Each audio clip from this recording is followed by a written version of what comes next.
Killer nurse Lucy Letby. As we know, she'll be sentenced today at about 10 o'clock for the murder of 7 babies and the attempted murder of 6 others. But one of the key medical witnesses to the trial, the lead prosecution witness, says that hospital bosses should be facing serious investigation as well. Dr. Dewey Evans says executives who failed to act earlier were negligent. We're going to speak to him in a moment. But first, Sean has a look at how the nurse's crimes unfolded. Yeah, it was in June 2015 when Lucy Letby murdered the first newborn, who we can only call baby A, by injecting air into his bloodstream. The following month, after the deaths of baby C and baby D, the head of the neonatal ward ordered an internal review and found that Letby had been the only nurse on shift for each death. By October, baby E and baby I had also died, and consultants warned senior management that Letby was present each time. But at this point, no one suspected any foul play. After several unexpected and near deaths in just over half a year, a second review was ordered, with inspectors issuing concerns about staffing levels. That summer, hospital bosses described reaching a tipping point after the deaths of her siblings, baby O and P, and Letby was finally removed from the unit. But it still took nearly another year before the police were called in, and a year after that, Lucy Letby was arrested. All right, we're joined now by the prosecution's lead medical expert during the trial, Dr. Dewey Evans. Dr. Evans, thank you so much for joining us this morning after what has been an extremely gruelling experience for you, much more gruelling than you were expecting, actually, but we'll come to that. Let's talk about these allegations of gross negligence. As the lead prosecution witness, now it's all over, you believe that, how can I put this, the suits, the managers who refused to act on not 1, not 2, not 3, but 4 senior consultants' suspicions, their profound warnings that Letby was likely to be responsible for the spike in deaths. You believe that that refusal to listen to them, indeed to make them apologise to her face and in a letter, means that they should be prosecuted themselves for, I think you've described it as corporate manslaughter. Can you explain why you feel so strongly about that? Well, this, of course, is a matter for the police and for the Crown Prosecution Service. But I mean, there is clear evidence, which I only discovered towards the end of the trial and again following the verdict, that there was gross dereliction of duty on the part of senior management within this hospital. What they seem to do is they put their own needs ahead of the needs of their patients, and they put their own interests ahead of the needs of their clinical staff. And to ignore experienced doctors who obviously were very, very concerned about this, I find it absolutely astonishing. You know, you just couldn't make this stuff up. So you think that they should spend time being investigated by the police, as you said, and you'd like to see them in the dock? I do. I think they, to use the vernacular, I think they should have their collars felt. I've been involved with clinical negligence cases for many, many years, for over 30 years, and sadly my experience is that when things go wrong, the default position of management within the NHS is to sweep things under the carpet. And this is completely unacceptable, and from time to time we hear about these so-called scandals. It's happened in Staffordshire, it's happened with the Bristol baby scandal, and on every occasion there was evidence of things not working properly, and yet no one doing anything about it. And I think it's time that we increase the ante, really, and I believe that there is I think that there is a clear reason for looking at the way the management failed these babies, failed their families, and also failed the medical and nursing staff. Mercifully, these cases of such, it's the worst incident, isn't it, of a child killer in modern history. So mercifully, this awfulness is very rare. But I guess if we think about how we can learn for the future, obviously, never want it to happen again. But what can we learn about the behaviour of those managers, in your point of view, on maybe less serious crimes?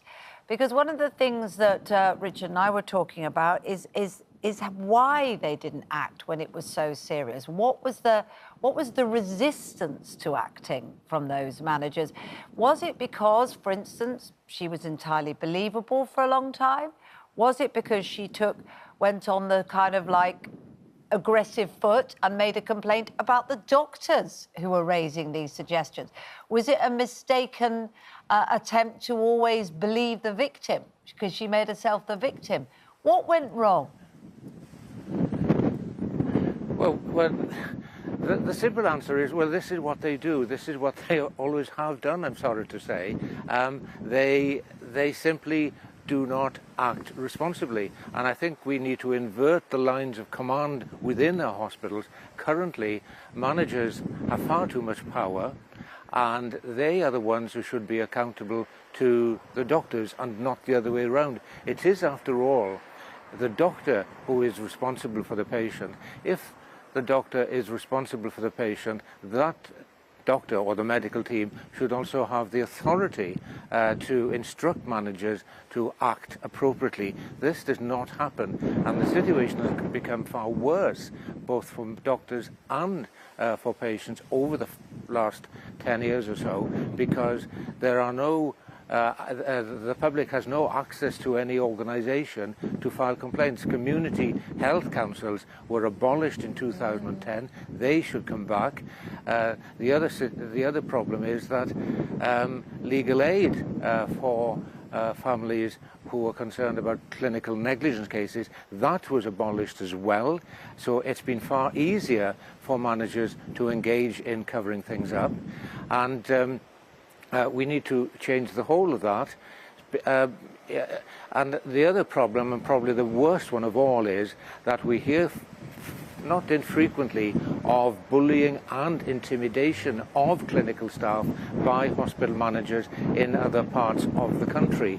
And again, I know of doctors who have confronted management, who are then accused themselves of intimidating management, and who lose their careers as a result of standing up for their patients, and that's absolutely appalling. Well, the expression "it's a disgrace" doesn't even begin to cover it. I agree with every word that you just said, and I'm sure most of our viewers do as well, unless, of course, they're in hospital management.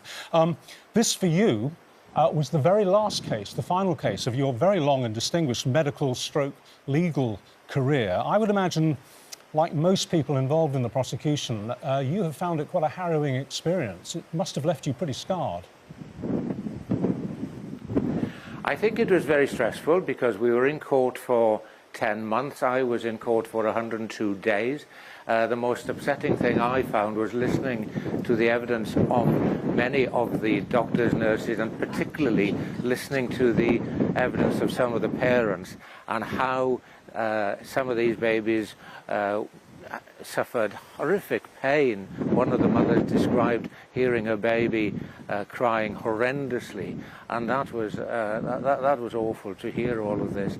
And another baby was found to be screaming and carrying on crying for 30 minutes. Now this normally doesn't happen. It's upsetting enough for nurses and doctors when we do blood tests on babies, but usually they stop crying within a few minutes. So to hear all of this, these babies would have been subject to dreadful, awful pain.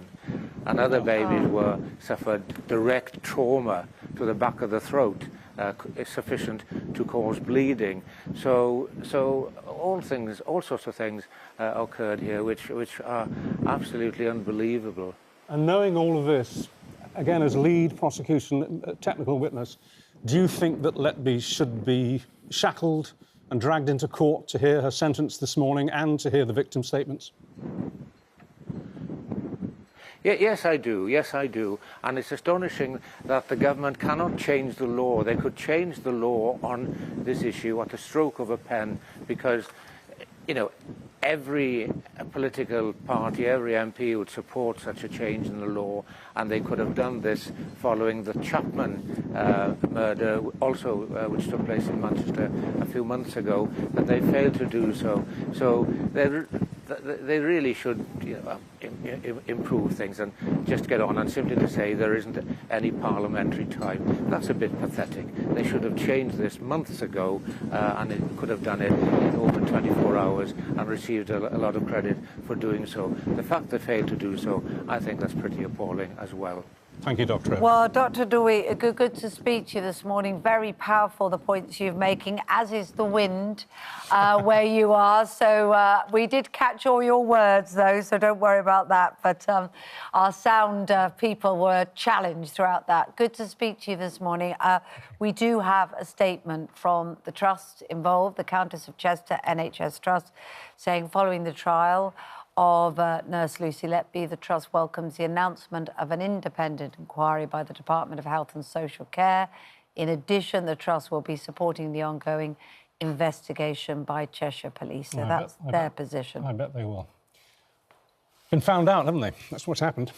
Yeah, disturbing as well that Dr. Dewey was saying that this is normal practice when doctors raise complaints. That is called being in denial, worrying, isn't it? Being in denial as babies die. Just appalling.